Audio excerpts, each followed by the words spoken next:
Mulla on näillä PS-aurinkolasit 11 ja minun vieraanani on tänään DSGHSG. Sano moi. Moi. Mitä kuuluu sulle? Hyvä. No, meillä on siksi ilmoitusasia.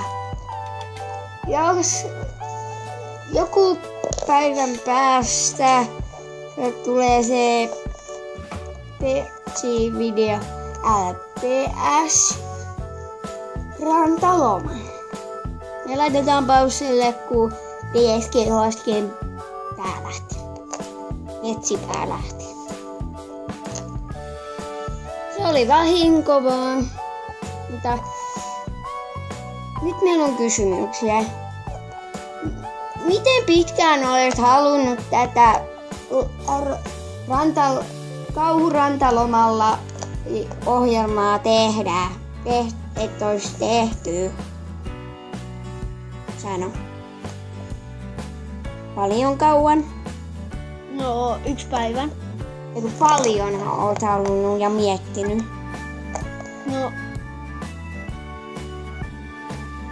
No siitä asti, kun mä oon tuntenut sut.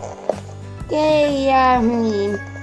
Että kommentkaa, tykätkää, niin voitte sanoa, onko se hyvä, niin sanokaa, kysyttävi DSGHSGltä, sen pää taas lähti. Se ei oo mitään, se on vaan sellainen petsi, millä lähtee, niin kysykää siltä kommenteissa DSGHSGltä, joka ei oo selvästi varmaan enää YouTubessa, niin kysykää siltä niitä. Joo, en oo enää YouTubessa. Ei ole enää YouTubessa, niin kysykää siltä kommentteja. Sitten laitan sen minun kanssa olevan minun videooni, että kysykää siltä kommentteja, multa kommentteja, niin laitan sen videon joku päivä, kun ehdin, että DSGHSG tulee sen videon. Mut ei oo muuta kuin tykätkää, kommatkaa ja sitten